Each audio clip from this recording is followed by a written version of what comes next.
día de hoy. Hoy contamos con la presencia del doctor Jorge Iván González, profesor catedrático de la Universidad Nacional, quien nos va a hacer un análisis de coyuntura sobre la situación económica y esta lucha que tenemos por la renta básica y todos los temas, pues el tema tributario que estamos planteando acá y las dificultades que tenemos por el hecho de pues que nuestra tributación con relación al PIB no alcanza para resolver la problemática nacional y las grandes desigualdades con las cuales vivimos y ahí está precisamente una de las causas de la violencia que permanentemente nos azota y que no hemos podido resolver a pesar de todos los esfuerzos que hacemos quienes luchamos por la paz y de todos los compromisos que se han firmado. Entonces, ustedes saben que nosotros siempre empezamos en punto, que somos cumplidos. Entonces le doy la palabra al doctor Jorge Iván, quien va a hacer una exposición de alrededor media hora y después abriremos a las preguntas, que es nuestro método habitual en estos miércoles de la salud, en las cuales hoy tenemos la 9ª reunión precisamente en el contexto de 19. Entonces tiene la palabra doctor Jorge Iván González. Muchas gracias. ¿Puedo compartir la pantalla? Ahí la están viendo, ¿no?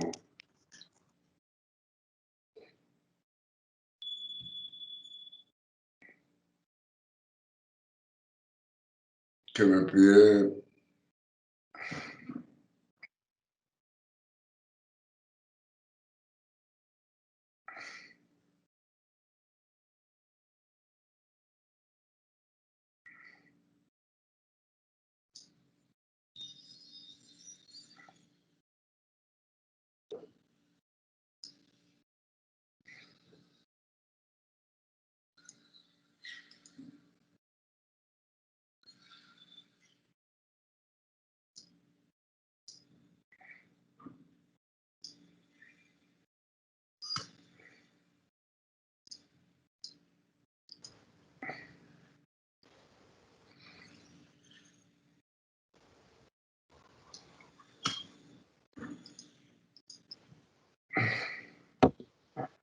Bueno, no sé si ahí lo están viendo la pantalla.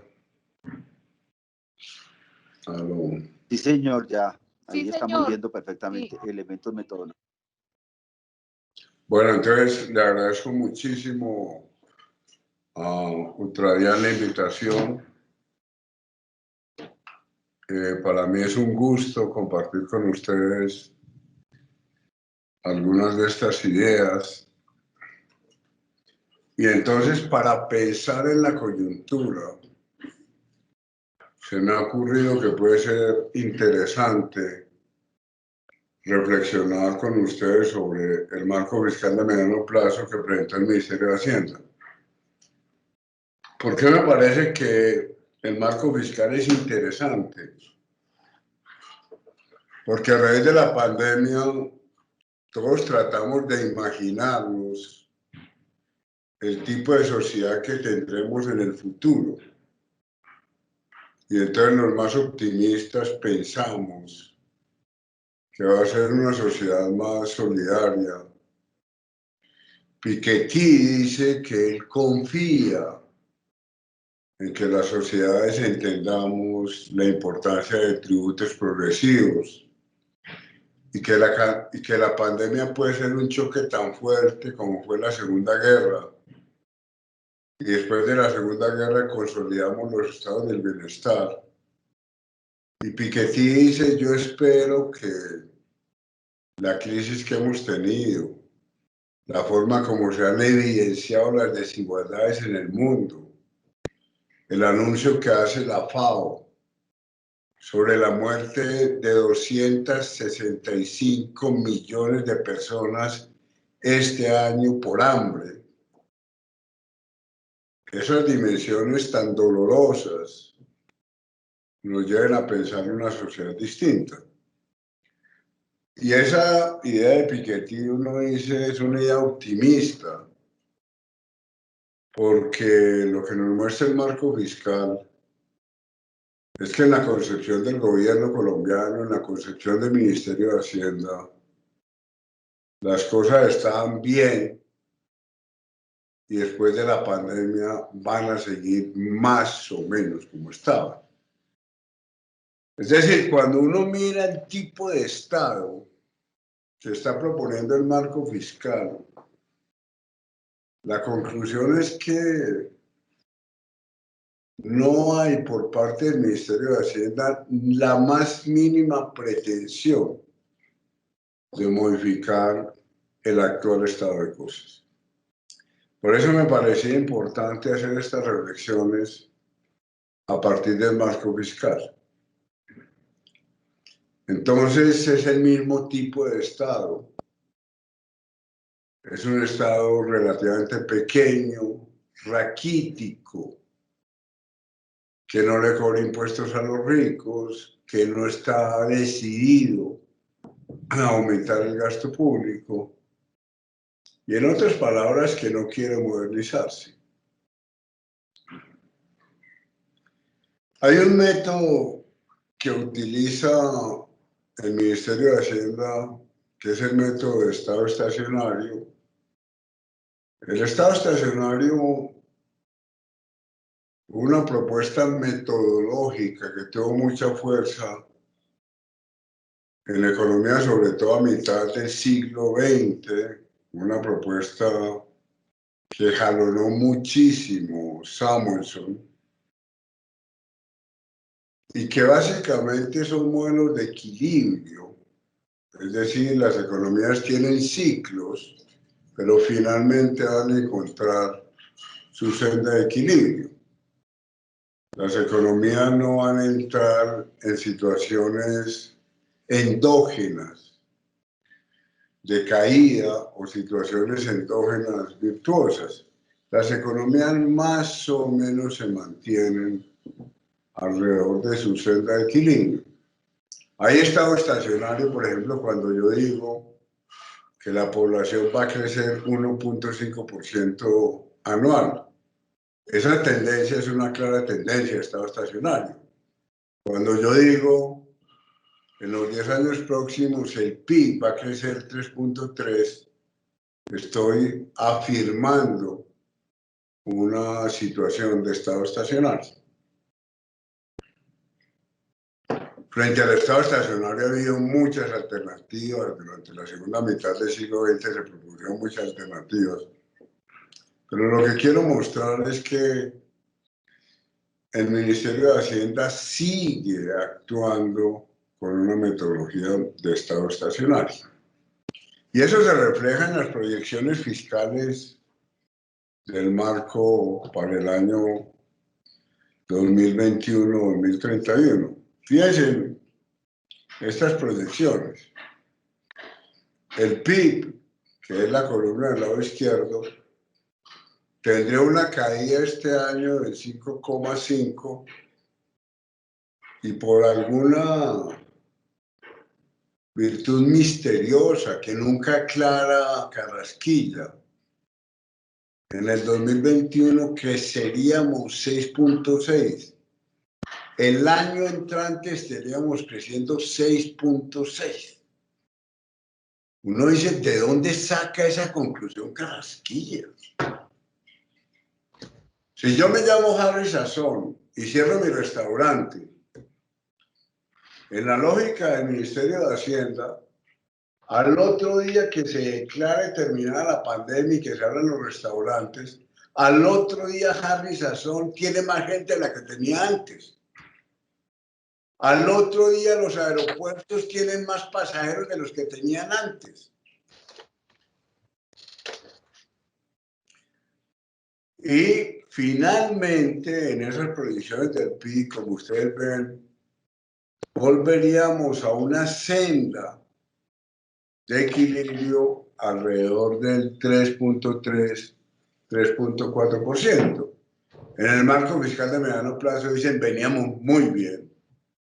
El marco fiscal no pone en ningún momento en cuestión el modelo de desarrollo dependiente del petróleo y el carbón. El marco fiscal lo que dice es veníamos muy bien. En los últimos años estábamos creciendo 4. A partir del 2022-2023 vamos a recuperar la senda de crecimiento. Después vienen los datos de los gastos de funcionamiento e inversión del gobierno. El gasto en funcionamiento sería más o menos 14% del PIB. Fíjense en que en las proyecciones del marco fiscal el gasto público baja. No solo el de funcionamiento e inversión, el conjunto del gasto baja. Fíjense en que en esta columna el gasto público pasa del 23% al 18%. Al único que se le ocurre que el gasto público como porcentaje del PIB puede bajar esa Carrasquilla. Un gasto público del 18% del PIB sencillamente no permite modernizar el país. La Comisión de Gasto Público lo dijo claramente, hay que aumentar el gasto. No podemos vivir con gastos del 18%. América Latina tiene un gasto público de 24-25% del PIB. Los países de la OCDE, nosotros acabamos de firmar los acuerdos de la OCDE. Nos acabamos de vincular a la OCDE como país. Francia tiene un gasto público de 55% del PIB. Vuelvo a repetir, 55% del PIB. Alemania tiene un gasto de 60% del PIB. Noruega, Suecia tienen gastos de 64-65% del PIB. Y las economías, llamémoslas así, desarrolladas del mundo, lo que han encontrado es una combinación entre grandes aparatos estatales y dinámicas de mercado. Uno no puede negar que Alemania es una sociedad de mercado, pero en Alemania el gasto público es más de la mitad del PIB. En Colombia el gasto público es 18% del PIB. Y fíjense que en el marco fiscal se trata de reducir. Por eso les decía al principio, para Carrasquilla en este momento no hay ningún problema con la salud. No hay ningún problema con la educación. No hay problema con la ciencia y la tecnología. No hay problema con la infraestructura vial. Estamos bien. Y por lo tanto, un gasto del 18% del PIB es suficiente. Esa lógica va en contra de la misión de gasto, va en contra de lo que está pasando en los países desarrollados. Sencillamente usted no puede tener una sociedad moderna con 18% del PIB de gasto público. Con 18% del PIB usted no puede tener vías terciarias, no puede tener asistencia técnica rural, no puede tener infraestructura, no puede tener metro. Tiene un aeropuerto como país que se quedó pequeño desde el primer día. No puede tener carretera Villavicencio. El presupuesto de conciencias, que ahora llamamos pomposamente Ministerio de la Ciencia y de la Tecnología, tiene un presupuesto absolutamente bobo de 450.000 millones de pesos año. La Secretaría de Educación que se mantiene a gata, la Secretaría de Educación de Bogotá, que se mantiene a gatas con dificultades enormes. La Secretaría de Educación de Bogotá tiene un presupuesto de 6 billones de pesos al año. El presupuesto de conciencia es de 450.000 millones de pesos al año. pero eso lo llamamos el Ministerio de la Ciencia y la Tecnología. Y entonces, claro, con ese nivel de gastos, pues lo que tenemos es unos niveles de tributación absolutamente bajitos, niveles de tributación del 14% del PIB. Con estos niveles de tributación sencillamente no tenemos una sociedad moderna. Esta gráfica lo que muestra, este cuadro, es que para el Ministerio de Hacienda no hay que hacer grandes cambios, que este tamaño de Estado es relativamente bueno. En Colombia, el empleo público, cuando usted coge las cifras de empleo público y las divide por el número total de empleados, en Colombia el empleo público representa el 8% del empleo total.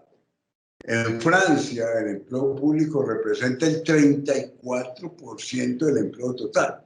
Eso para dar una idea de las dimensiones de los estados. Y entonces la inversión es ridícula.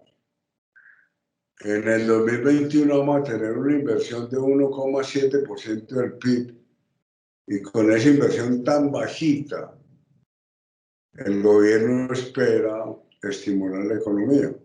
Vamos a tener un servicio de la deuda, solamente el pago de intereses es del 3,2% del PIB en el 2021, es decir, el pago de intereses es más alto que la inversión. Entonces yo tengo como 3 ideas de lo que puede ser la recuperación. El modelo en B, que es el modelo que propone el gobierno considera que va a haber una especie de rebote. En el marco fiscal se supone que la economía va a rebotar. Y es una mirada, como les digo, absolutamente optimista. Vamos a pasar a un crecimiento de 6,6. Otro esquema sería un modelo tipo Nike, en que usted tiene una caída, pero la recuperación es muy lenta. Es decir, el dueño del restaurante no empieza a tener clientes al otro día, sino que la recuperación es muy lenta. Un modelo tipo Nike, pues puede ser más realista, y una versión que no se puede descartar es un crecimiento en L. En L quiere decir que usted tiene una caída de dientes y que la recuperación pues no sabe cuándo va a ser, y puede ser una recuperación sumamente lenta. Y este es entonces el modelo de crecimiento en B, que es la gráfica de la primera columna del cuadro que les presenté ahora. La economía caería 5,5% este año, el año entrante subiría 6,6% y de ahí en adelante pues nos iríamos otra vez a la senda de equilibrio, volviendo al punto que teníamos antes. Uno podría decir, aprovechemos esta pandemia para replantear el modelo exportador de carbón y petróleo. Es que el futuro del carbón en el mundo es muy frágil. El mundo está eliminando el uso del carbón. Pero nosotros seguimos pretendiendo vivir del petróleo y del carbón. Se anuncian nuevas inversiones en fracking, nuevos pilotos en fracking. Y la inversión industrial, pues seguiría más o menos esta tendencia. El gobierno dice que con la ley de crecimiento, al reducir los impuestos, la inversión privada aumentaría en 12,3% anual. Fíjense que esta es una proyección desde el 2021 hasta el 2031. Cuando uno ve esta proyección, pues da risa. Lo que está justificando Carrasquilla es la reforma tributaria última. Él dice, nosotros redujimos las exenciones al capital y por lo tanto eso va a generar una inversión privada anual del 12.3%. ¿De dónde saca eso? Eso es una construcción puramente imaginaria. ¿Cómo sabe él que la inversión privada entre el 2021 y el 2031 va a ser del 12,3%? ¿De dónde saca eso? Esta es una justificación ideológica, completamente ideológica, de la última reforma tributaria, pues que ustedes la han vivido, la conocen. Es un método de análisis unicausal, como si en la decisión de inversión lo único que contara fueran las exenciones tributarias. Es desconocer completamente la complejidad que hay detrás del espíritu empresarial y de la decisión de invertir. Un empresario no invierte solamente porque le bajaron los impuestos y porque le bajaron la tributación. Las mayores exenciones no significan automáticamente un aumento en la inversión. El empresario sabe que la inversión será rentable o no dependiendo de los precios futuros y de las ventas futuras que él no conoce ahora. Pero ¿por qué proyecta usted linealmente durante 10 años una inversión privada del 12.3? Esto es absolutamente fantasioso. Ahora, en los modelos de estado estacionario, pues la idea es un lago al que le entran, digamos, 5 litros de agua y le salen 5 litros de agua. Esa es un poco la idea de estas curvas relativamente estables. Estos son también ejercicios de proyección que se hacen en el marco fiscal. Fíjense que siempre la tendencia es otra vez a encontrar una senda de equilibrio. O sea, hay unos choques estos 2 años, pero después de pasar esta crisis, volveremos a las sendas de equilibrio. Volveremos al estado estacionario. No se aceptan entonces otros modelos que se desarrollaron durante la segunda mitad del siglo XX, modelos de incertidumbre, modelos donde se incluye la noción de reflexividad, modelos que aceptan que no sabemos. ¿Cuál es la diferencia entre riesgo e incertidumbre? El riesgo permite cálculo de probabilidad. ¿Y cómo puedo hacer un cálculo de probabilidad? Yo puedo hacer cálculos de probabilidad con eventos que se repiten. Los primeros estadísticos llegaban a la conclusión que la moneda caía por una de las dos caras después de lanzar moneda 6 horas. Yo lanzo la misma moneda 6 horas y voy sumando cuántas veces cae por la cara y cuántas veces cae por el sello. Al final concluyo que más o menos la probabilidad es un medio. Si yo quiero estimar la probabilidad de que un dado caiga por alguna de las caras, pues yo lanzo el dado todo el día. Y al final del día concluyo que la probabilidad de que el dado caiga por alguna de las caras es de 1/6. Eso es riesgo. Cuando hay riesgo yo puedo establecer funciones de probabilidad, pero yo no sé qué número va a caer. Yo entro a una ruleta con mi amigo estadístico me dice cuál es la probabilidad de que salga el 8 en una ruleta. Eso no quiere decir que yo sepa que va a salir el 8. Una persona me dice a mí, mire, lance el dado.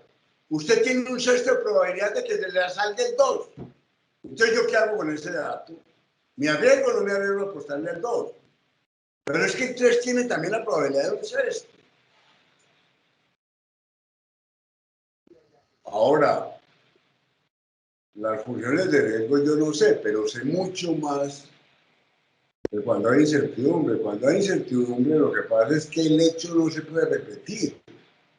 Cuando hay incertidumbre, cuando hay fenómenos como Trump, fenómenos como Álvaro Uribe. Álvaro Uribe es una persona única en el planeta Tierra de hoy hasta el final del planeta. Gustavo Petro son personas absolutamente únicas. El planeta Tierra nunca reproducirá un Gustavo Petro, nunca reproducirá un Álvaro Uribe, nunca reproducirá un Trump. Por lo tanto, yo no sé nada. Yo no sé si Trump va a volver a ganar las elecciones, yo no sé nada. Entonces, ¿qué es lo que dice Keynes? Pues el mundo económico no es un mundo de riesgo, es un mundo de incertidumbre. Yo no sé qué va a pasar con el precio del petróleo.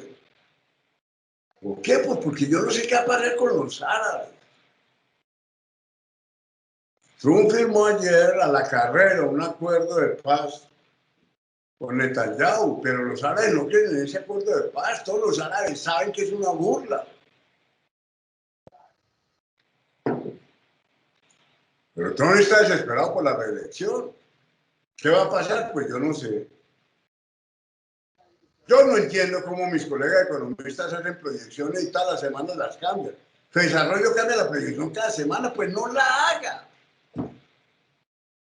¿Por qué? Porque el mundo es incierto.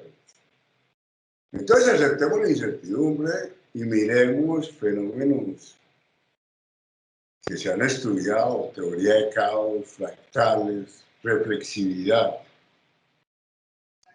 El mundo lineal es en el que nos formamos y en el que se forman los economistas. En el mundo lineal acíclico, X es preferido a Y es preferido a Z, y entonces por transitividad X es preferido a Z, y no es posible que Z sea preferido a X.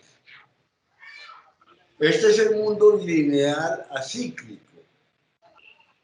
Ahora la literatura, mucho más que la economía, pues maneja mucho mejor la ciclicidad, que son las causalidades circulares.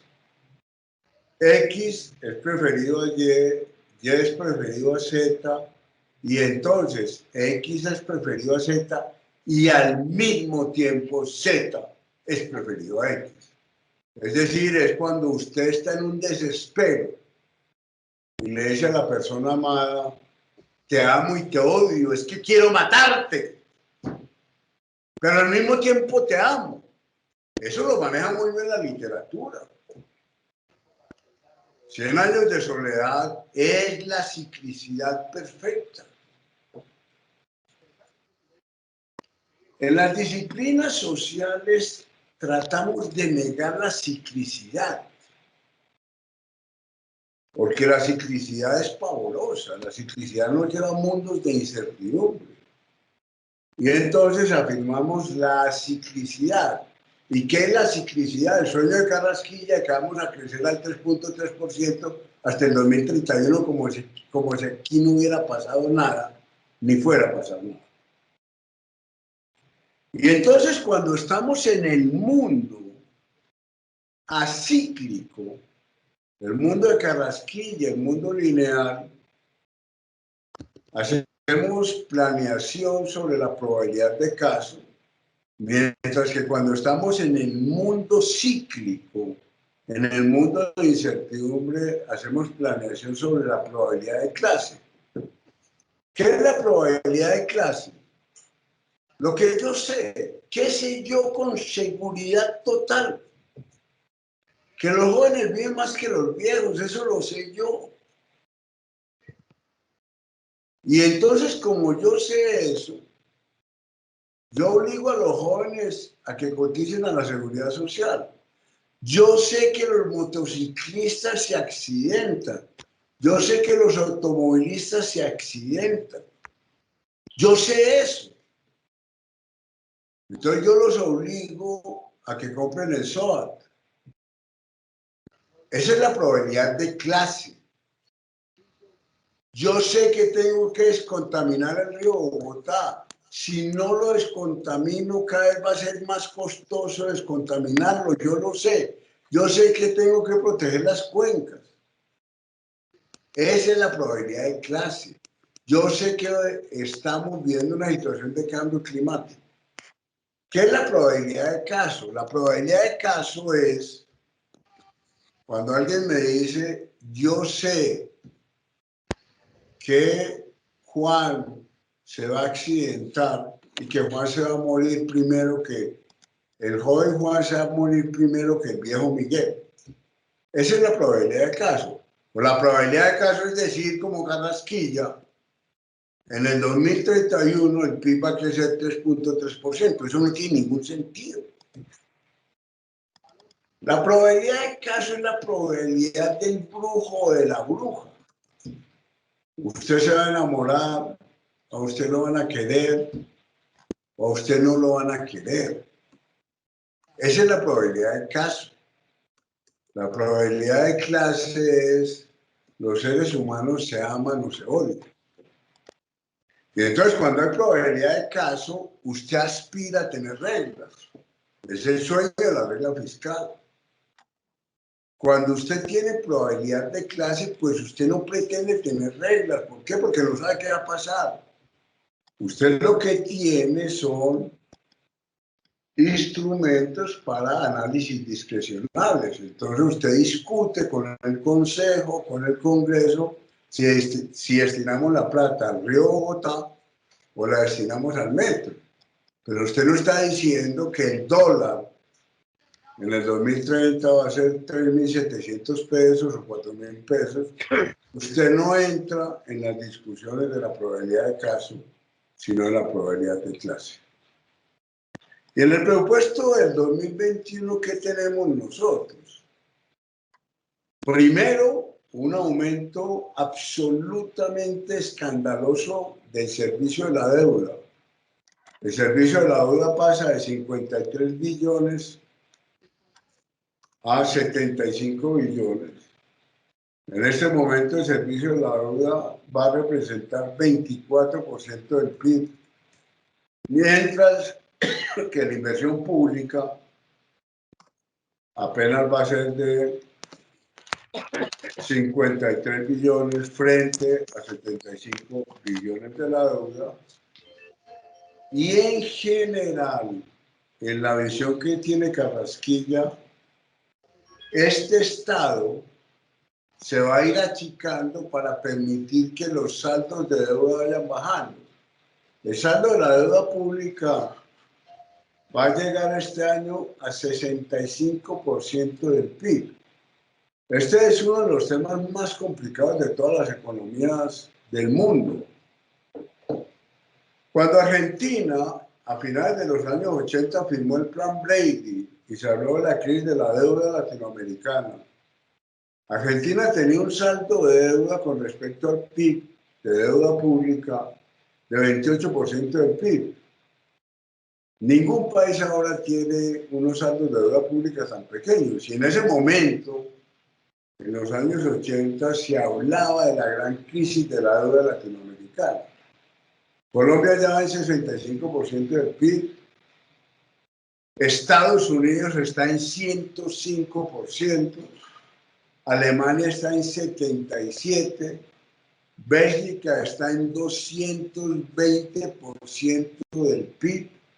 Japón está en 250% del PIB. Los países de la OCDE están en 102, 103% del PIB. ¿Qué ha hecho el mundo? El gasto público no puede bajar, el gasto público sigue subiendo. En Francia ninguna familia, ningún vecino deja que le cierren una guardería pública, en ningún pueblo de Francia dejan cerrar una guardería. Pero claro, todo el mundo es feliz y le bajan los impuestos. Francia sigue teniendo tributaciones obviamente mucho más altas que las de nosotros, pero el mundo ha reducido la tributación. Como el mundo no puede reducir el gasto, pues los saldos de deuda van aumentando. Ahora, este es el caso de Colombia. Entonces, Carrasquilla se imagina, al único que se le ocurre, que podemos bajar la deuda del 42% de aquí al 2030. Esta gráfica es sencillamente un sueño, vuelvo a decir, absolutamente fantasioso de Carrasquilla. Y entonces, ¿hacia dónde vamos? Pues vamos hacia un keynesianismo verde, es la propuesta. Un keynesianismo en donde superemos las limitaciones del método, en donde renunciemos al estado estacionario. Adorno, uno de los profesores de la Escuela de Frankfurt, insistía mucho en los años 40, 50, en que estos modelos de equilibrio estacionario eran un desastre. Y entonces vámonos a las heterodoxias monetarias, emisiones. El Banco Central Europeo acaba de hacer una emisión de 750.000 millones de euros, 390.000 millones se le van a entregar a los países sin condiciones. Y rescatemos el Cisne Verde. El Cisne Verde es una propuesta del Banco de Pagos Internacionales. El Banco de Pagos Internacionales es el banco de los bancos centrales del mundo. Y dice, el Cisne Verde es un homenaje a Taleb, es un homenaje a la incertidumbre. El banco, el gran banco, el banco central de los bancos centrales, o el banco regulador de los bancos centrales, dice, mire, banco central, aceptemos que frente al tema climático hay incertidumbre. Y reconozcamos, como dice Taleb, como dice Popper, que no sabemos. Nunca diga,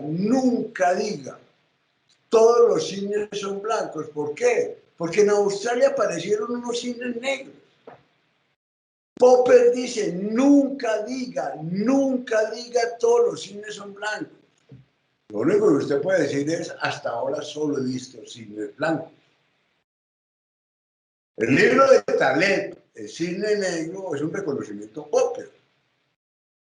De pronto aparecen en Australia cisnes negros, entonces la teoría universal de que todos los cisnes son blancos se cae. Y entonces el Banco de Pagos Internacional está diciendo, mire, aceptemos la incertidumbre.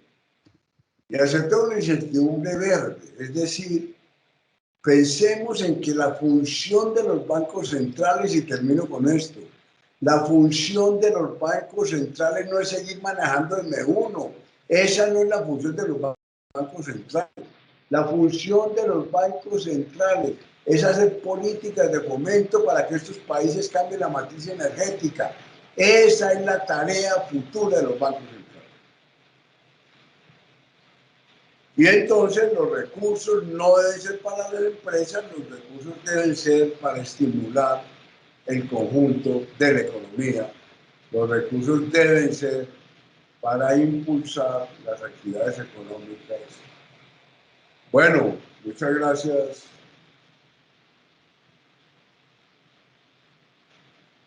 Bueno, agradecemos al profesor Jorge Iván, nos ha dado un panorama muy importante sobre la coyuntura actual, sobre todo el marco fiscal de mediano plazo.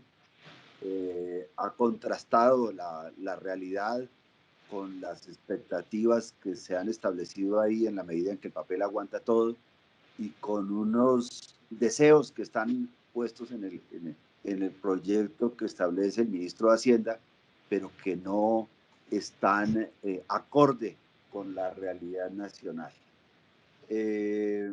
También ha hecho énfasis precisamente en el bajo gasto público con relación al PIB y en la debilidad que tenemos como Estado y la necesidad de fortalecer nuestro gasto público y fortalecer el Estado para poder prestar bienes y servicios a la comunidad. Ahora pues los invito y las invito para que cada uno de ustedes nos ayuden con las preguntas, con las dudas, con los vacíos, con las lagunas que tengan sobre el tema, porque pues es una oportunidad la que tenemos hoy con el doctor Jorge Iván González y pues hay que aprovecharla, compañeras y compañeros. A ver quién quiere preguntar. Bueno, para arrancar, a mí me gustaría hacer una pregunta, profesor, sobre este tema. Nosotros recaudamos el 14% del PIB con relación a los tributos, mientras Chile recauda el 22%, Argentina y Brasil el 24%. Y aquí en la DIAN se constituyó un documento COMPES, y como gran cosa este documento, pues que significa la modernización sistémica de la DIAN, que la hemos esperado durante 20 años y se han invertido una cantidad de plata, pero no la hemos podido ver, y ahora nuevamente se vuelve a anunciar. Pero esta modernización se plantea subir 2 puntos del PIB en 4 años, o sea, estaríamos subiendo del 14 al 16%, basados fundamentalmente en todo el tema de la factura electrónica. ¿Usted cómo analiza precisamente esta situación? Y sin tocar absolutamente nada, pues al 1% más rico, ni al 0.1%, y plantean que es un tema como de eficiencia donde parecemos los responsables solamente los empleados y no la política fiscal. Entonces, pues esa sería mi pregunta, profesor.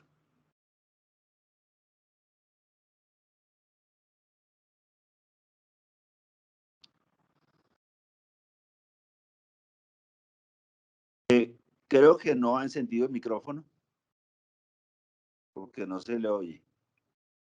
Creo que es un avance y el mejoramiento de la administración tributaria es intrínsecamente bueno. De personas de clase media como yo, pues no podemos evadir impuestos porque estamos mucho más controlados, digamos, que antes, y me parece que eso está bien. Ahora, esa es la alternativa pues, que se toma siempre para evitar la dificultad política de los impuestos. Iván Marulanda, del grupo de senadores, presentaron una propuesta, un proyecto de ley donde van en la dirección que a mí me parece correcta. Impuestos al patrimonio, impuestos a los dividendos, aumentar el rango último del impuesto a la renta y reducir exenciones. Entonces, claro, cuando uno dice modernización de la DIAN, el costo político es muy bajito. Cuando usted dice impuestos a la FORI, impuestos a Uribe, impuestos a los dividendos, pues eso tiene un costo político enorme. Acuerden cuando Uribe publicó la declaración de renta, Salomón Calmarón sacó un artículo del Espectador diciendo que la tributación de Uribe efectiva era del 3%, la tributación de cualquiera de nosotros de clase media es del 12%. Entonces, evidentemente, mover la tributación de los ricos es muy difícil, sobre todo en el tema de impuestos al suelo. Yo creo que el margen de tributación grande que tiene Colombia es impuesto al suelo, bueno, impuestos a la renta, impuestos a los dividendos, nosotros tenemos mucho margen. Sergio Clavijo presentó unas ideas de reforma tributaria hace 2 días en la República y otra vez es ampliación del IVA, ampliación de la base, pero ampliando la base de clase media. Y evidentemente, pues Colombia se niega sistemáticamente a tocar a los ricos. El impuesto predial efectivo, nosotros sabemos que en el campo es de 2, 3 por mil. Hay ciudades como Cartagena que tienen unos desarrollos urbanísticos importantísimos, no cobran derechos de edificabilidad, no cobran plusvalía, no cobran valorización. Hicimos las 4G. Germán Vargas saca pecho haciendo las 4G, pero no cobró un peso de valorización. Uno no entiende cómo no cobra valorización por las 4G. Fincas en Apulo, en Mesa de Yeguas, casas de 1.500 millones de pesos, pagándole al municipio de Apulo ni siquiera 1.000.000 de pesos al año, es decir, ni siquiera un 1 por mil de impuesto predial. Entonces yo creo que tenemos unos márgenes amplísimos, amplísimos para aumentar la tributación. Fíjense, solo predial. Bogotá ha avanzado y Bogotá ya tiene en el último rango 11.5 por mil. En el llamado Plan Marshall de Bogotá se trató de subir a 12.5. Pero si usted mira las estadísticas del Instituto Lincoln, el mundo está en prediales del 20 por mil, del 22 por mil. Nueva York, hay áreas de Manhattan que tienen prediales del 30 por 1000. Entonces nosotros todavía estamos lejísimos de tener un sistema tributario progresivo. Entonces, claro, en medio de las discusiones, lo más fácil para decir de un candidato es, yo quiero aumentar los impuestos y yo los voy a aumentar mejorando la eficiencia laboral. Obviamente, pues, todos sabemos que para mí el ideal sería que todos hiciéramos declaración de renta, todos. Unos para pagar impuestos y otros para recibir subsidios. O sea, todavía nos falta muchísimo para avanzar en sistemas tributarios equitativos. ¿Se acuerdan? Vickrey era el gran teórico de la tributación canadiense. Vickrey lo tenía muy claro. Si usted llama a James y se gana 100 millones de pesos mensuales, pero se le van a acabar las piernas en 3 años, y usted se llama Juan y es un banquero de 60 años que gana 100 millones de pesos, que ya educó a los hijos, que vive con la pareja, pues yo le cobro mucho más al banquero que se gana 100 millones de pesos, pero ya educó a todos los hijos y ya está en una etapa de la vida muy madura, que a James. Entonces eso que a igual ingreso, igual tributación tampoco. Yo a James le cobro mucho menos. ¿Por qué? Porque está en un momento de la vida de auge, pero como es futbolista se le van a acabar las piernas. Eso significa que la declaración de renta usted tiene que informar todo, su edad, su profesión, etcétera, como la declaración de renta de Canadá. La declaración de renta de Canadá son 20 páginas. ¿Por qué? Porque la administración tributaria necesita saber ese tipo de cosas. Pero bueno, esas son discusiones más de detalle que todos ustedes pues, de alguna forma han vivido. Pero lo que quiero decir es que, claro, recurrir a la administración tributaria para eludir todas estas discusiones, pues es muy fácil en campaña, que era un poco lo de Brusman Master, un poco lo de Germán Vargas. En campaña sí hay que mejorar los tributos, pero no tocando a los ricos, sino mejorando la eficiencia de la DIAN y ya. Y con eso salen del debate. Pero bueno, no sé si respondí.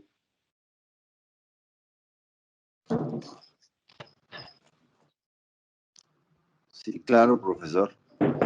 Bueno, ¿quién más, compañeros? ¿Quién más quiere preguntar?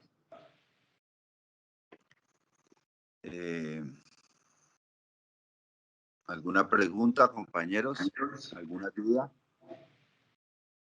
¿Quién está alzando la mano? Yo quiero hacer una pregunta, Tulio. Sí, claro. Siga, compañera.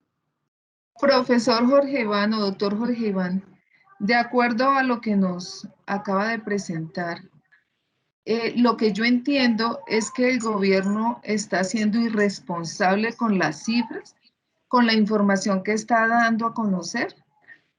¿No está siendo responsable con eso? Ahora el gobierno se está inventando unos números, como se lo inventan todos los ministros de Hacienda hacia el futuro. Yo creo, yo en algún momento dije en un artículo en La República, este gobierno es muy irresponsable al proponernos esos marcos imaginarios para el futuro. Yo, para mí el ideal de un ministro de Hacienda sería un ministro que reconociera como todos que no sabemos qué va a pasar y un ministro que me dijera, en lugar de afirmar que la economía colombiana viene muy bien, un ministro preocupado porque la economía colombiana está dependiendo demasiado del petróleo y del carbón, un ministro que le estuviera diciendo a Ecopetrol, mire, evidentemente necesitamos seguir produciendo petróleo porque no hay remedio, pues necesito que me diga cómo va a invertir el 50% de los excedentes en la transformación de la matriz energética. Yo quisiera un ministro de Hacienda que estuviera discutiendo con las ciudades por qué en los planes de ordenamiento territorial no se está exigiendo que todas las nuevas construcciones tengan paneles solares.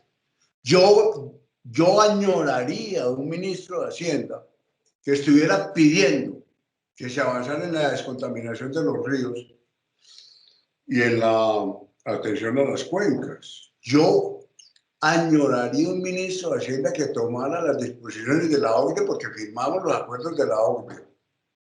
en donde a partir del 2030 no hubiera carros a gasolina y que le dijera al Banco de la República, la función suya es subsidiar a los productores de paneles solares, es subsidiar las actividades que nos van a llevar a una sociedad más verde.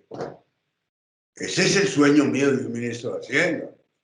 Pero no un ministro de Hacienda que me esté diciendo que veníamos muy bien, que es importante que recuperemos la senda de crecimiento que traíamos del 3.3%. O sea, todos nos imaginamos el futuro. Pero Carrasquilla no está diciendo mentiras sobre el futuro porque nadie sabe cuál va a ser el futuro. Carrasquilla lo que nos está diciendo es que aceptemos su imaginario del futuro. ¿Cuál es el problema que tenemos nosotros en estas sociedades? Que a los ministros de Hacienda les damos un poder casi que mágico. Cuando el Ministerio de Hacienda publica el marco fiscal, que es el sueño de Carrasquilla, nosotros le damos a esos modelos el carácter de verdades científicas y no reconocemos desde el principio que esa es una novela que tiene la misma fuerza que cualquier novela, que Caperucita Roja. Cualquier novela tiene más fuerza o igual fuerza que el marco fiscal de mediano plazo. Usted no me puede decir que el PIB en Colombia en el 2030 va a ser 3.3. Eso es brujería. ¿Por qué le creo yo al brujo? Porque estas sociedades, de manera absolutamente equivocada, le han dado a esa profesión de economistas y a esos ministros de Hacienda una cobertura de seres extraordinarios que inciden en la vida de todos nosotros. Una decisión de manejar 73 billones de servicio de deuda que él maneja como le da la gana. El Ministerio de Hacienda emite test como le da la gana. El Ministerio de Hacienda decide cómo emite en los mercados internacionales. 73 billones de servicio de la deuda son 38 universidades nacionales.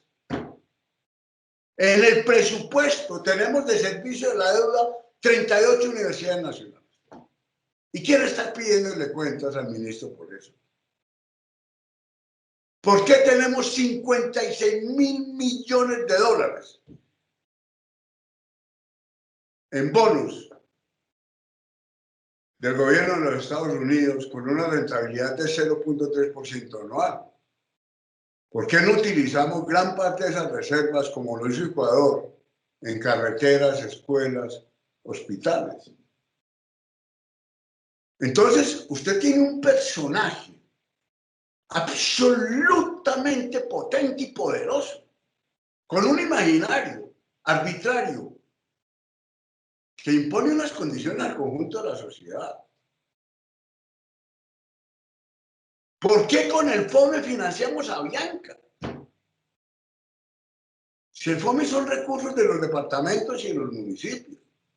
¿Y por qué de pronto Bianca es la gran empresa estratégica? ¿Por qué? Una empresa que tributa en Panamá, un dueño que ahora está empapelado en Brasil por corrupto, Fronovich está empapelado en Brasil, una empresa que evadió impuestos en Colombia, que tributa en Panamá, y con los recursos de los departamentos y de los municipios la financiamos.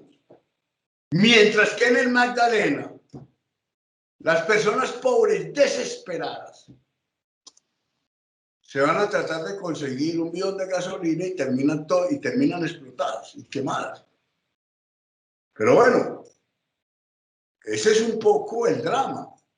Yo no digo que el marco fiscal sea una mentira, porque yo no sé qué va a pasar en el 2031. Yo lo único que sé, y en eso está absolutamente cierto, es que es un imaginario de Carrasquilla. Mire, haga usted este ejercicio. Coge el marco fiscal del año pasado, no el de este año. En el marco fiscal del año pasado se decía que el crecimiento del PIB este año, 2020, iba a ser de más 4.4. Claro, el año pasado, ¿quién se imaginó la pandemia? En el marco fiscal del 2019, se dice que el PIB en el 2020 va a crecer 4.4. Y hoy todos sabemos que va a crecer 5, 6, 7, 8, 10 puntos. Entonces el marco fiscal del 2019 se equivocó solamente con un año de anticipación frente a lo que iba a pasar en el 2020. Entonces son errores, pues, los errores de cualquier brujo. Ahora la pregunta es ¿por qué la brujería de un ministro de Hacienda tiene tanto poder? Es decir, desde el punto de vista de ordenamiento de la sociedad, ¿por qué al imaginario de un ministro le damos tanta fuerza? Miren, cuando Cárdenas vendió Isagel, Cárdenas se va al Congreso a decir, es que la rentabilidad de las carreteras es más grande que la rentabilidad de Isagel. Se aparece con un modelo de proyección a 20 años. O sea, ese es el sueño de Mauricio Cárdenas. ¿Por qué quería vender Isagel? Pues porque quería apalancar las inversiones de Luis Carlos Sarmiento. Entonces usted llega al Congreso con un modelo sofisticado diciéndole a los congresistas que la rentabilidad de las carreteras es mayor que la rentabilidad de Isagel. Ese es un cuentazo.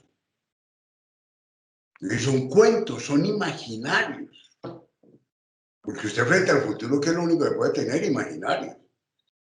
La pregunta es por qué el imaginario de mi amigo, de mi amiga, la poetisa, tiene menos fuerza que el imaginario de Carrasquilla. Los dos son imaginarios.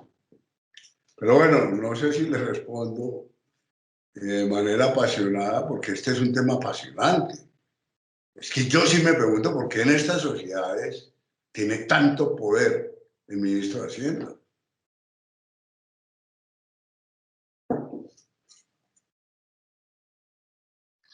Gracias, Tulio. Muy buena su respuesta, doctor. ¿Qué otro compañero quiere preguntar? A ver, compañeros, compañeras. ¿Alguna compañera está pidiendo la palabra?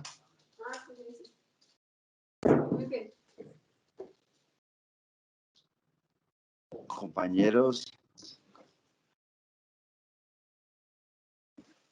¿quién hace otra pregunta?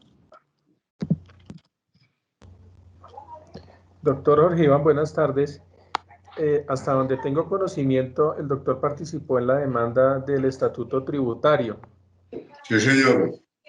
En que quisiéramos saber en qué etapa, digamos, cómo va, porque hasta donde teníamos conocimiento había sido inadmitida la demanda y se había devuelto para corrección. Creo que según nos explicaba un doctor, se me escapa el nombre, que estuvo con nosotros en una charla, pues no quiso asumir la Corte tal responsabilidad, pero que iban a efectuar la corrección y la iban a volver a presentar. No sabemos exactamente, digamos, en qué etapa está, porque los medios no se han vuelto a ocupar del tema, ¿no? O sea, el término jurídico exacto yo me pierdo, porque no... Pero digamos, nosotros firmamos otra vez con Uprimi, que es un poco el que encabeza, sí, como ¿cómo se llama? Es que no me acuerdo el término técnico jurídico, pero sí, como respondiendo. Eso fue hace que unos 15 días. Y yo no sé los procedimientos jurídicos ni los plazos cómo va, pero la idea de la demanda, que estuvo muy argumentada en los trabajos recientes que ha hecho Luis Jorge Garay y Espitia con los datos de la DIAN, es que yo creo que una de las reivindicaciones de todos nosotros y especialmente de ustedes debería ser que la DIAN sacara el coeficiente de Gini todos los años sin ningún problema. El coeficiente de Gini de riqueza, así como el DANE saca el Gini de ingresos laborales. El trabajo que hicieron Garay y Espitia con los datos de la DIAN, pues debería ser un trabajo de todos los días de la DIAN, y que la DIAN nos informara el Gini de concentración de la riqueza, que obviamente es mucho más alto que el Gini de encuestas de hogares. El Gini de encuestas de hogares es relativamente bajito, pues de todas maneras es muy malo en América Latina, en de Colombia, que es 0.5, 0.51. ¿Por qué? Porque el DANE no llega sino a los barrios como Teusaquillo, como Nicolás de Fermán, como La Candelaria. Cuando el DANE llega a los apartamentos de 2.000, 3.000 millones de pesos en Bogotá, pues a jóvenes del DANE no nos dejan entrar. Usted solamente tiene obligación de dejar entrar el DANE el día del censo. Entonces, ¿qué es lo que pasa? Que el decil 10, que es el decil más rico de la encuesta de hogares, es un hogar de 11 millones de pesos. Y 11 millones de pesos, pues es una pareja de profesores universitarios. No estamos hablando de los ricos ricos. Si usted quiere avanzar hacia la estructura de la riqueza, pues tiene que mirar declaraciones de renta, que fue un poco el ejercicio que hicieron Spitia y Garay, diferenciando a los ricos, el 10% a los super ricos, el 1% y el 1 por mil, super ricos. Ahora, eso fue lo que fundamentó mucho de la demanda, diciendo la tributación está muy concentrada, la Comisión de Expertos Tributarios, acuérdense, la Comisión de Expertos Tributarios dijo el 1% más rico de Colombia tiene el 20% del ingreso del país y solamente tributa sobre el 11%, porque el 89% restante está en derivados, está en dividendos, etcétera, o que tributan muy poquitico o que no tributan. Pero bueno, para responderle, el procedimiento jurídico no sé exactamente en qué está. Sé que estos días pues Suprimi nos pidió otra vez la firma para hacer una, no sé cómo se llama, una reposición, no sé. Ahora, ¿cuál es la idea de Suprimi? Pues yo no voy a entrar en detalles en distintas normas. Yo demando el paquete para hacer una denuncia ante la sociedad y decir, este es un sistema tributario absolutamente regresivo, absolutamente regresivo. La curva de la tarifa del impuesto a la renta, ustedes la han visto, la tarifa se aplana. ¿Por qué se aplana? Porque la tarifa no sigue siendo exponencial. Entonces, si usted tiene 35 millones de pesos, paga la misma tarifa que una persona que gana 200 millones de pesos. ¿Por qué aplanan la tarifa? En países como Bélgica, como Holanda, por la primera casa, usted paga, digamos, el 20 por mil de predial. Si usted tiene una segunda casa, digamos, en Melgar, por la segunda casa en Melgar, usted paga el 30 por mil y los vecinos de Melgar pagan el 8 o el 10. Si usted además tiene una tercera casa en Villa de Leyva, pues por esa tercera casa le están cobrando el 50 por mil. Pero bueno, eso está descubierto desde el siglo XIX, desde Henry George. Esas estructuras tributarias ya las defendía, pero de manera apasionada, liberales radicales del siglo XIX como Henry George. Impuestos, lo que conocemos hoy participación en plusvalía. Henry George vivía en San Francisco. De pronto, el precio del suelo en San Francisco se cuadruplica. Y se cuadruplica porque venía el ferrocarril. A finales del siglo XIX, antes de la llegada del ferrocarril a San Francisco, el precio del suelo se cuadruplicó. Y hay unos artículos maravillosos, les los recomiendo, de Henry George diciendo, puesto que el precio del suelo se cuadruplicó y ninguno de nosotros hizo nada, ese mayor valor es de la ciudad de San Francisco o del estado de California. Por lo tanto, hay que pagar un impuesto sobre esa renta diferencial del 100%. Nosotros tenemos la contribución en plusvalía, la participación en plusvalía del 50%. Pero el Instituto Lincoln ha tomado todas esas ideas de Henry George. Henry George fue contemporáneo de Marx. Y Henry George decía, yo no soy tan radical como Marx de pedir propiedad colectiva de los medios de producción. Pero yo sí creo que las rentas diferenciales tienen que pagar unos impuestos altísimos. Entonces esos liberales radicales pues están mucho más avanzados que nuestros ricos terratenientes. ¿Por qué no tenemos unos prediales del 30 por 1000 para las fincas improductivas? Si usted toma fotos de las fincas de los grandes terratenientes colombianos con una vaca por hectárea, pues usted le dice, mire, cada vez que fotografamos su finca, encontramos una vaca por hectárea, le cobramos un predial del 30 por 1000, usted pone a producir esa finca. Y lo que te quiero decir es que los mecanismos están inventados. Y están inventados desde el siglo XIX. Por eso, ¿cuál fue la gran sabiduría de Europa? Europa evitó el comunismo. Primero por la lógica de Europa y de Estados Unidos de Henry Ford. Henry Ford decía, yo subo el salario, mis trabajadores me compran los carros, el sindicato no se subleva contra mí, sino que conversa conmigo. Y al mismo tiempo mejora mi ganancia. Entonces la inteligencia de Henry Ford es, yo subo el salario, mis trabajadores están felices conmigo y yo aumento la ganancia y vendo más carros. El Fordismo mezclado con el estado del bienestar, pues consolidó esos modelos europeos de altísima tributación frente a los modelos absolutamente, digamos, vergonzosos de nosotros. Mire el Censo Nacional Agropecuario, con un Gini de 0.93 de concentración de la tierra. Censo Nacional Agropecuario del 2014. Es decir, un país con la concentración de la tierra de nosotros eran países europeos del siglo XVIII, de la primera mitad del XIX. Cuando se acabó el siglo XIX, todas esas rentas del suelo rural se acabaron. Cuando usted mira las estadísticas de Piketty, las rentas terratenientes eran importantes en el siglo XVIII, siglo XIX, y eso se acaba. Y en el siglo XX empiezan otras rentas urbanísticas, etc.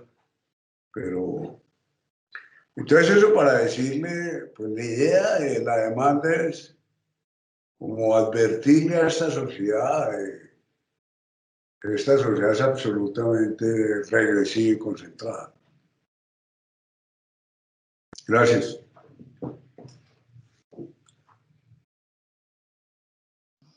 Bueno, compañeros, otra pregunta. Yo preguntaría, profesor, con lo que usted está anunciando sobre los altos costos de la deuda externa y el bajo crecimiento del gasto público, entonces lo que nos vamos a ver abocados es a un crecimiento de la pobreza. O sea, ¿cómo va a ser esta situación con relación a la pobreza y los efectos, digamos, sociales que puede tener este hecho? Pues los cálculos que está haciendo CEPAL ya son alarmantes. Les recomiendo, si no lo han mirado, que entren a la página web de CEPAL y miren el último informe sobre el crecimiento de la pobreza. Pues CEPAL estima, por ejemplo, que en países como Nicaragua la pobreza se va a ir al 51%, en Guatemala. Un informe que sacó la Universidad Central de Venezuela dice que la pobreza en Venezuela puede llegar ya al 90%. Entonces yo sí creo que vamos a tener un choque muy fuerte y entonces, ¿qué es lo que pasa? Pues las deudas siguen creciendo, los saldos de deuda siguen creciendo. Fíjense que Bogotá está discutiendo en el Consejo de la Ciudad un cupo de endeudamiento de 11 billones de pesos, que para las dimensiones de Bogotá es muchísima plata. Ahora, a mí me parece que se justifica que Bogotá necesita hacer obra pública para reactivar la economía. Entonces yo diría, Tulio, vámonos hacia un keynesianismo verde, o sea, rescatemos a Keynes con grandes obras públicas. La última diapositiva mía, no leemos la plata a las empresas. Este no es el momento para darle plata a las empresas, ni a Bianca ni a ninguna. Es el momento para hacer grandes obras públicas. El Consejo de Bogotá debería priorizar obras que se puedan empezar a hacer ya. Sembrar árboles ya. Arreglar aceras ya. arreglar vías ya.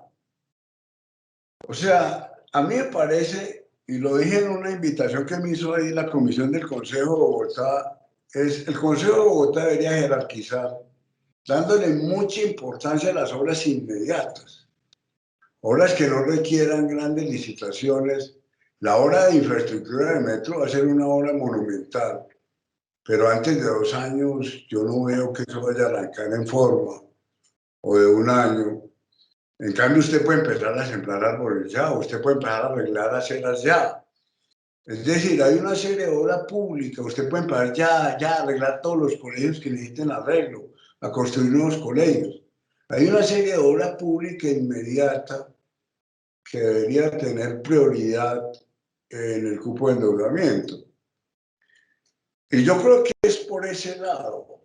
Ahora, hay una pregunta muy complicada, que es una pregunta que también se hace el Banco de Pagos Internacionales. La deuda del mundo es pagable y yo creo que el mundo está llegando a un punto en que esas deudas no se pueden pagar. Vuelvo a decir, Alemania tiene 77% de saldo de deuda sobre el PIB.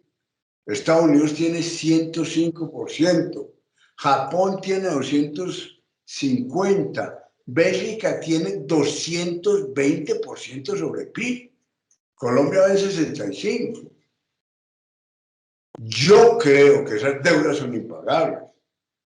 Ahora, el Banco Europeo, como yo les decía, emitió 750.000 millones de euros, de los cuales dijo 390.000 tranquilos, yo no los voy a cobrar. Entonces yo creo que el mundo financiero está lleno de liquidez. Yo creo que el mundo financiero sí puede llevar a una reestructuración radical de todas estas deudas. Fíjese el problema de Colombia. Cuando usted tiene que pagar por servicio de la deuda en el 2021 73 billones de pesos y en inversión solo tiene 53 billones, pues quiere decir que el servicio de la deuda le ahoga la actividad económica. Vuelvo a decir, son 38 universidades nacionales. Es decir, el presupuesto de la Universidad Nacional son cercanos a 2 billones de pesos al año. Entonces se está pagando el servicio de la deuda a 38 universidades nacionales. Entonces eso ahoga cualquier dinámica de crecimiento. Yo creo que ese es un punto central de discusión. Ahora ya nadie está hablando de no pago de la deuda, pero en el fondo yo creo que estamos llegando a la necesidad del replanteamiento del orden financiero internacional, porque esto es tan loco. Miren, el Banco de Pagos Internacionales dice, ya no sabemos qué hacer.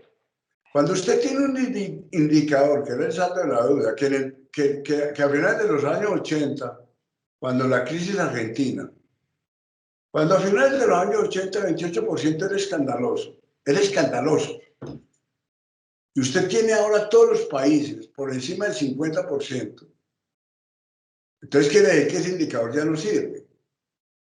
Entonces, ¿cuál es el indicador? Pues nadie sabe. Y el mundo es una burbuja, el mundo es un DMG. Para quienes conocieron a David Murcia Guzmán, el mundo es un DMG elegante. Y ahí están metidos todos los gobiernos del mundo, haciendo operaciones de deuda, emitiendo deuda para pagar deudas viejas. Los gobiernos caen en el efecto Ponzi. Acuerden que Ponzi era un banquero italiano, pues que hace lo que uno hace todos los meses. Con la tarjeta que tiene cupo, paga la tarjeta que ya se le hizo el cupo. Bueno, Tulio, eso es preguntas, dudas.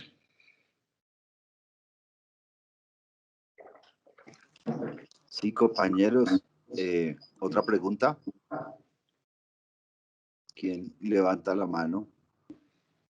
¿Quién tiene alguna duda? Yo, Tulio, quería preguntar otra cosa. Doctor Pregunte, González, compañera.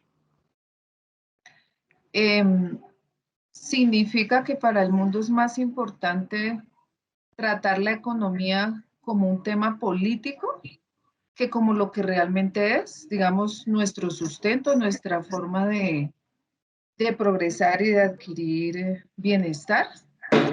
Esa es una. Y otra cosita, profe, que siempre me ha llamado la atención. ¿Qué tanto afecta, positivo o negativo la economía, estas monedas como el Bitcoin y esas que se han inventado? Sobre lo primero, la economía es política, digamos. Al único que se le ocurre decir, como decía Mauricio Cárdenas, es que me están politizando la economía. La economía es política. Y Mauricio Cárdenas le hizo 1000 favores a Luis Carlos Sarmiento y a los grandes banqueros. Digamos, la economía es política, la economía es política. Esa es la razón de ser de la economía. Y la economía es la expresión de los acuerdos colectivos. Si usted es un presidente como Samper, que cree en el estructuralismo, pues nombra como ministro primero a Perry y después a Ocampo, como asesores a los colegas de la Universidad Nacional, Antonio Hernández, Luis Fernando Flores.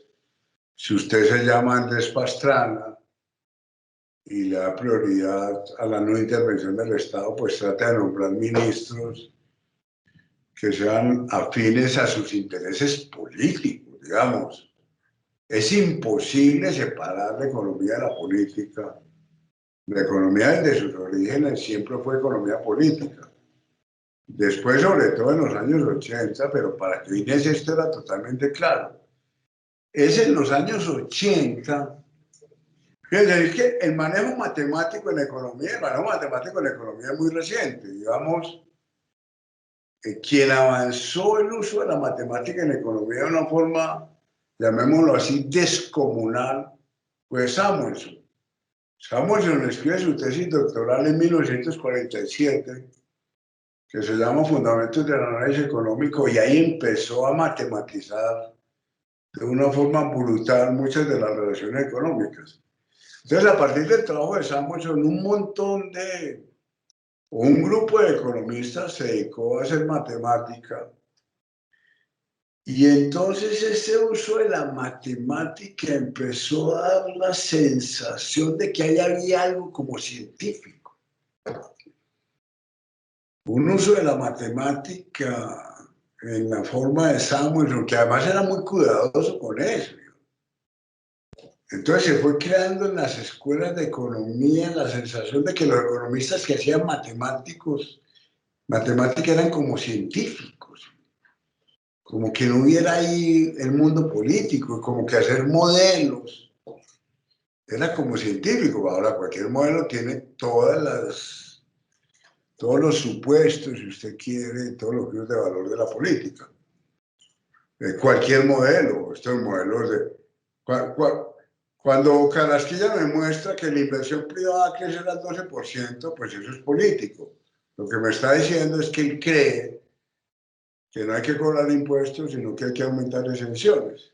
Si usted aumenta exenciones, la inversión privada crece, y después de que la inversión privada crezca, pues la economía se reactiva y otra vez se vuelve el equilibrio fiscal. Eso es política. Todo es política.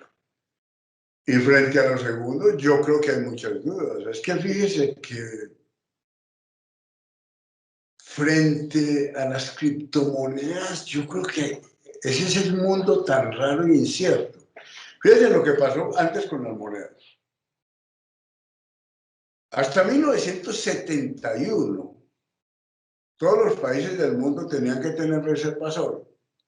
Desde hasta 1971, después de los acuerdos de Bretton Woods de la Segunda Guerra, había conciencia que usted el papel moneda lo tenía que anclar a algo.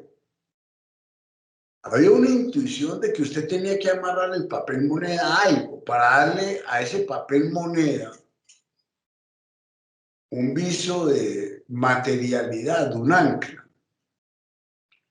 Entonces, hasta 1971, cualquier país que quería emitir tenía que pedirle permiso al Fondo Monetario. Yo no podía emitir sin permiso del fondo. Y el fondo me da el permiso si había oro en las reservas. Es decir, si el Banco Central tenía oro. Si el Banco Central tenía oro, me dejaban emitir en esa proporción de oro. En 1971 Nixon se desespera. Se desespera por la guerra del Vietnam, se desespera por el aumento de los precios del petróleo. Entonces Nixon hace una declaración que fue absolutamente importante y que transformó el sistema financiero internacional. La declaración de Nixon es: de ahora en adelante los dólares que circulan en el mundo no dependen del oro de la Reserva Federal, sino del poder económico, político y militar de los Estados Unidos. Entonces rompe el ancla. Ahora, en 1971, pues el poder de los Estados Unidos como hijo de Gaulle era exorbitante. ¿Por qué? Porque la reconstrucción europea se había hecho con dólares. Acuérdense que cuando se acaba la guerra, Keynes, representando a Inglaterra, llega a Bretton Woods, proponiendo una moneda mundial y un banco central mundial. White, el representante norteamericano, llega con la posición de Estados Unidos y es crear dos bancos: el Banco Mundial para operaciones de fomento y el Fondo Monetario para equilibrio de balanza de pagos. O sea, obviamente gana la posición de Estados Unidos, porque Estados Unidos había ganado la guerra. Inglaterra pues le diera favores a Estados Unidos. Entonces se impone el dólar como moneda internacional. Entonces, claro, en el 71, el 95% de las transacciones se hacían en dólares. Entonces, claro, para De Gaulle eso era un privilegio exorbitante. Entonces De Gaulle se pone furioso y dice: entonces en Francia va a empezar a emitir y Alemania también va a empezar a emitir. Entonces usted empieza a crear una burbuja, que es la burbuja que tenemos ahora. En 1971, por cada transacción real, es decir, usted colocaba café en Londres, el Banco de Londres le giraba al Banco de Nueva York, el Banco de Nueva York le giraba al Banco de la República y el Banco de la República le giraba a su banco. En 1971, por cada transacción real se hacían 3 transacciones financiero-monetarias, 3. Hoy, por cada transacción real se están haciendo 35 transacciones financiero-monetarias. Mire, esto es una burbuja, pero bueno. De todas maneras, hoy, para responder su pregunta, hoy, a pesar de todo, hay un ancla. ¿Qué es el ancla? ¿Cuál es el ancla? La capacidad que tienen los Estados Unidos de lanzar bombas. Ya el dólar no representa el 95% de las divisas internacionales. El dólar está en el 48-50%. Ha perdido mucha fuerza frente al euro, frente al yuan. Y frente al yuan porque los chinos están diciendo: yo compro petróleo en yuanes, yo ya no compro petróleo en dólares. Entonces, a pesar de que el dólar ha perdido mucho peso internacional, el dólar sigue siendo muy importante. Pero estas monedas que tenemos hoy, el dólar, el yuan y el euro, usted como que tiene un responsable. De por qué no hay pesos circulando en el mundo, por qué los pesos solo circulan en Colombia, ni siquiera en Venezuela. El peso no circula y no en Colombia, sencillamente porque Colombia no tiene el poder económico, político y militar de los Estados Unidos. Porque Colombia no puede lanzar bombas en Afganistán. El problema con las criptomonedas es que no tienen ni siquiera el respaldo, llamémoslo así, de una autoridad nacional, de un poder económico, político nacional. En otras palabras, frente al Bitcoin, sabe usted lo mismo que yo, sabemos los dos lo mismo que el gerente del Banco de la República, José Chavarría. Es decir, no tenemos ni idea de lo que va a pasar con eso. Yo lo único que sé es que son monedas absolutamente novedosas, que escapan a cualquier forma de regulación contemporánea y a cualquier lógica de moneda, porque la lógica que tenemos de la moneda es que tiene que haber alguna especie de respaldo y que la confianza se gana por el respaldo. Ahora, la pregunta es si el Bitcoin se va a ganar confianza institucional por fuera de los países. Pero bueno, es una pregunta apasionante. Yo creo que todos estamos muy confundidos frente a lo que pasa en el Bitcoin. Y es una de las cosas que dice el Banco de Pago Internacional con el cisne verde. Banqueros centrales, ojo, que cuando monedas como el Bitcoin empiezan a ganar fuerza, pues ustedes como banqueros centrales, ¿qué van a hacer? Pues dedíquense a pensar en el cisne verde. Ahora, estas monedas pueden estar finalmente respaldadas por empresas muy potentes como Amazon, como Google. Entonces usted termina confiando en Amazon, confiando en Google, como antes de la banca central en los años 20, pues usted confía en el banco de los López, en el banco de los González, hasta que esos bancos pues tienen corridas, todas las corridas de los años 10, 20, que nos llevan a un banco emisor central y a una moneda única. Pero puede ser que el respaldo de esas monedas sean grandes instituciones como Amazon, Google, pero entonces, ¿qué va a pasar con los estados? Pues, bueno, esas son preguntas que yo no tengo respuesta porque son apasionantes. Bueno, ahí me desahogué con... Pero no, yo creo que es muy difícil. Gracias, Yo creo profe. que nadie sabe, yo creo que eso es un enredo. Gracias. Bueno, compañeros, otra pregunta. Ya estamos acercándonos al final. José A.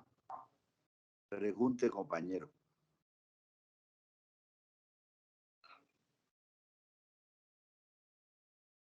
José A, que ha levantado la mano. Entonces, por favor, pregunte, abre el micrófono y pregunte.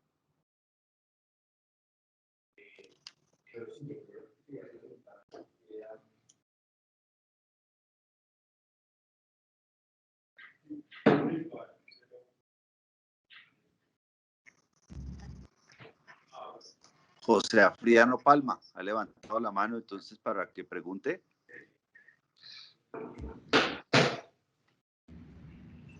Y Nubia Rodríguez también.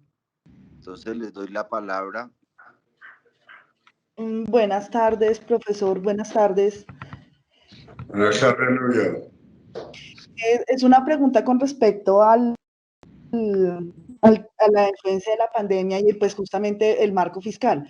¿Es posible considerar que si bien es una idea del señor Carrasquilla, su diario, es posible considerar que la economía se mueva de manera diferente y dejemos de presenciar el modelo de globalización y nos volvamos nuevamente a los procesos locales para desarrollar o generar el crecimiento económico al que, digamos, necesitamos o aspiramos en función del desarrollo? Pues yo no creo que renunciar a lo local, pero sí darle mucha más fuerza a lo local. Fíjese, en este momento, Nubia, por el pésimo manejo que hicimos de las bonanzas de petróleo y de carbón, durante los dos gobiernos de Santos, pues nos llenamos de dólares. El petróleo, acuérdense, llegó a su máximo nivel de precio en el 2014-2015 y convertimos esto en un gigantesco San Andresito. Importábamos mucho más de lo que exportábamos a pesar del altísimo precio del petróleo. Y entonces acabamos con el aparato productivo. Cuando empezó Santos, estábamos importando 1 millón de toneladas de alimentos. Cuando terminó Santos, estábamos importando 12 millones de toneladas de alimentos. Hoy estamos importando 7 millones de toneladas de maíz. Entonces yo sí creo que debemos reconstituir el aparato agropecuario, reconstituir el aparato industrial. Colombia vivió todos los males de la enfermedad holandesa, que es un exceso de dólares y una dinámica exportadora. Entonces yo sí creo que hay que aprovechar esta situación para fortalecer mucho la agricultura,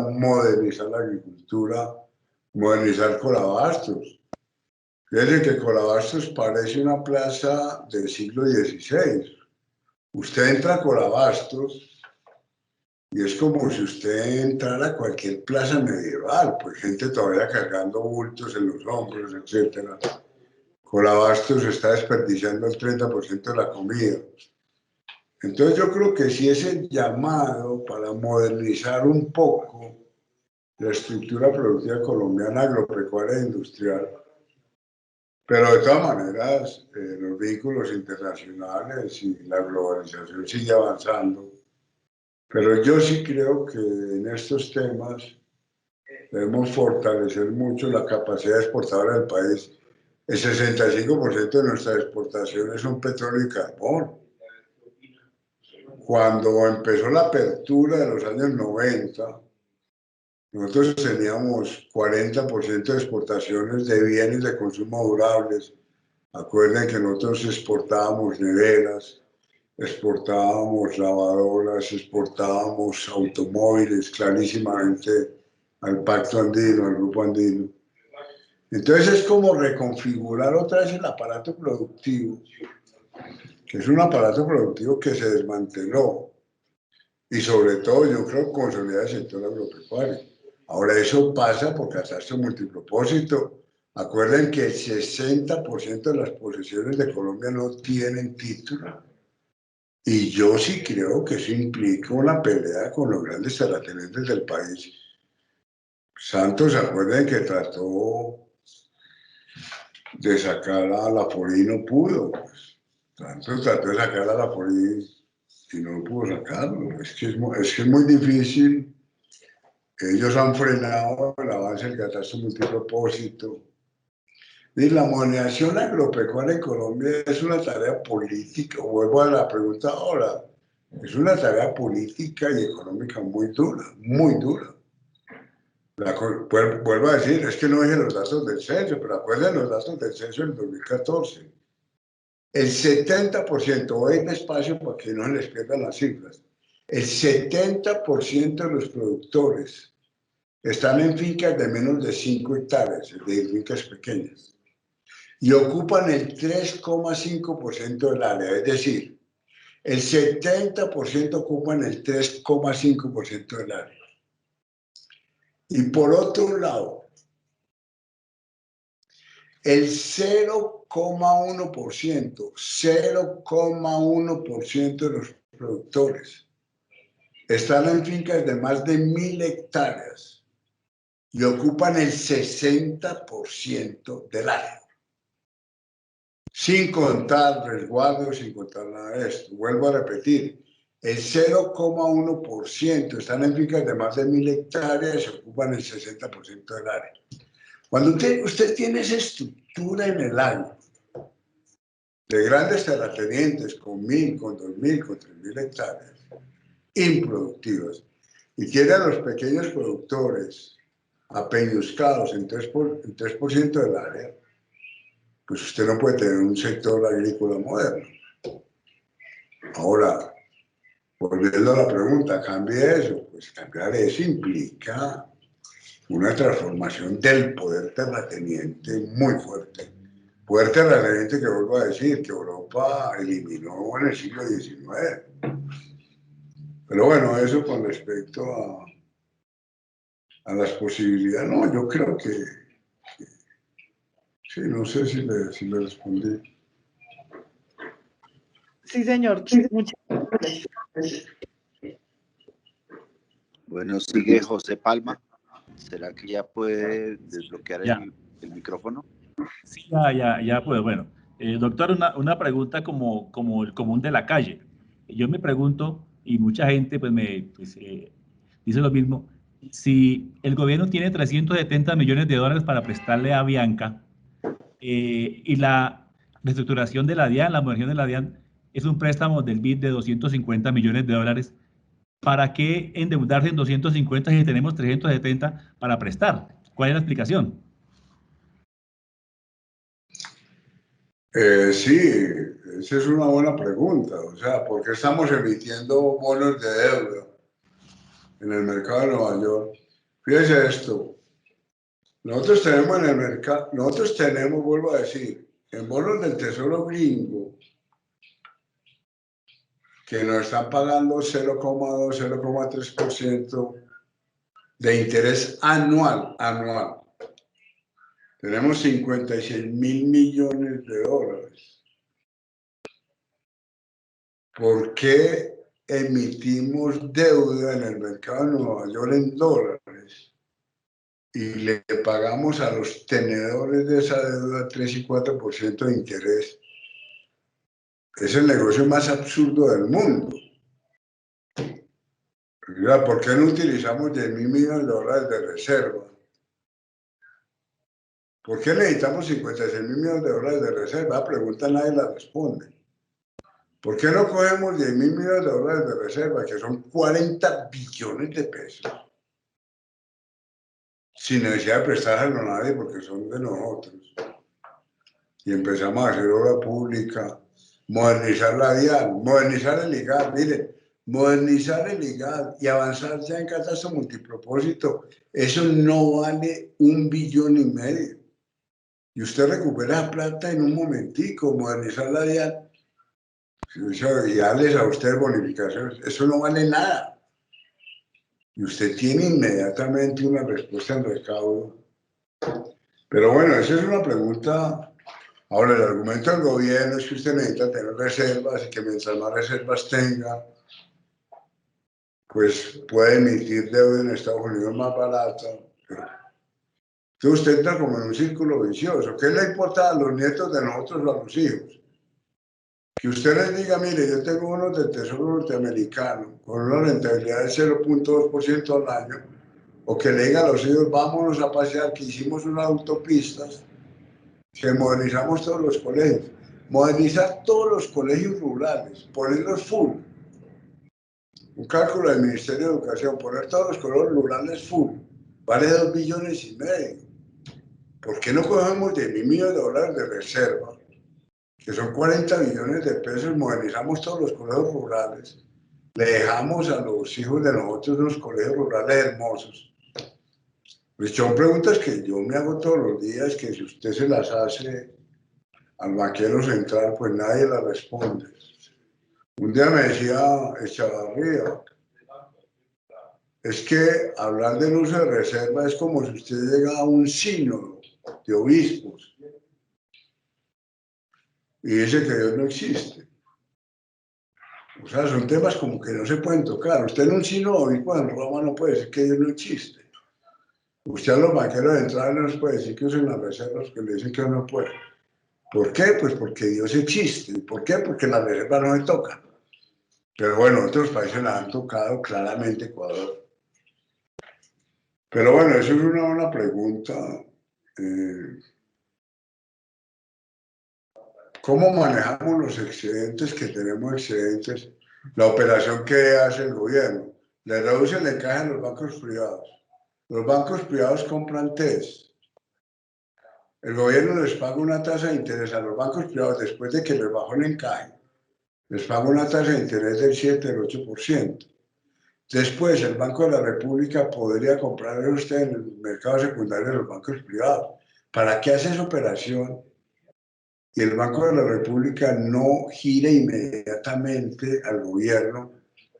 Pues Brookman Master está pidiendo que el Banco Central emita 30, 50 billones de pesos. Ahora, ¿en qué no estoy de acuerdo yo con Brookman Master? Y que Brookman Master está diciendo, entréguenos esa plata a los privados. Yo creo que este no es el momento para darle plata a ninguna empresa. Yo estoy de acuerdo con Brookman Master, emitamos 30 billones de pesos, pero ya lo emitimos para hacer obra pública. Y ojalá sea obra pública en la que participen las industrias nacionales y que se la ganen las industrias nacionales. Pero yo no estaría de acuerdo en que hubiera una emisión de 30 billones de pesos para entregársela a los empresarios. ¿Qué hace una empresa que está cerrada hoy y le entregan una plata? Pues evitar las peleas que ya tenía con el dueño local, evitar la gritería, le paga al dueño local y después que siguen. Entonces, en lugar de eso, pues hagamos obra pública, lo que está pensando Bogotá, y esa obra pública pues reactiva la economía.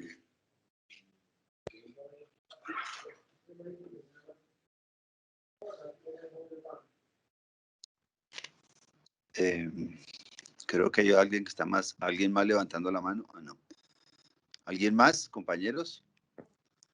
Profesor, lo que usted acaba de decir me recuerda, creo que usted lo podrá explicar mucho mejor, pero creo que el presidente de Estados Unidos, Roosevelt, cuando hace la política del New Deal, precisamente es porque él se da cuenta que invertir en el sector privado no funciona y que tiene que invertir en el Estado, y que el Estado, en la medida en que invierte y desarrolla y hace las grandes obras en los Estados Unidos, fortalece la economía, algo que no que no haría el sector privado, porque el sector privado siempre está viendo el riesgo, la ganancia, y entonces esas inversiones públicas que hace Roosevelt, pues sacan de la crisis a los Estados Unidos y además dinamizan la economía norteamericana en su momento.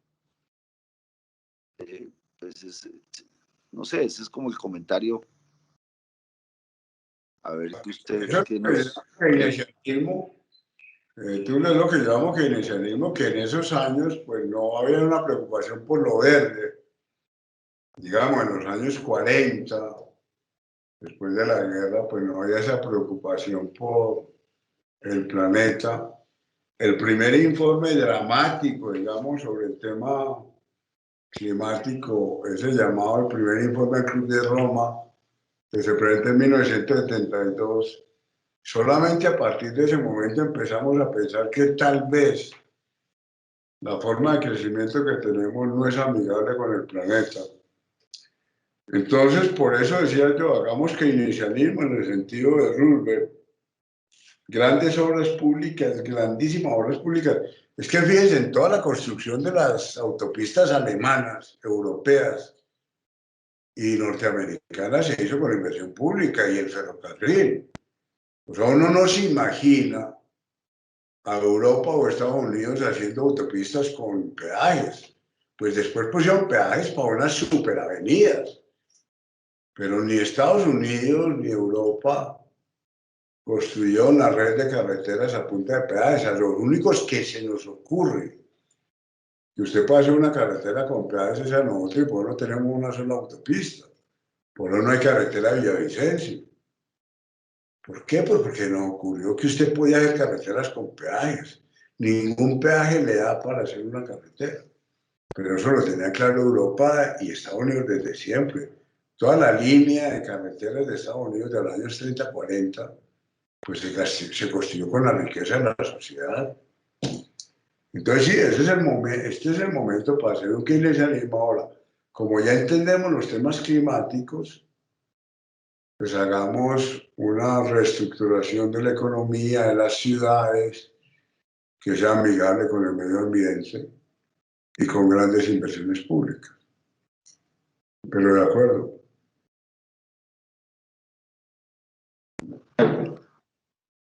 Bueno, compañeras y compañeros, ¿otra pregunta? ¿Otra reflexión al respecto?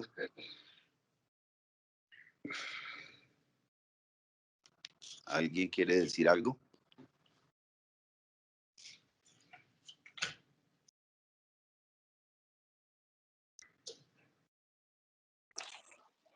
Tulio, buenas tardes.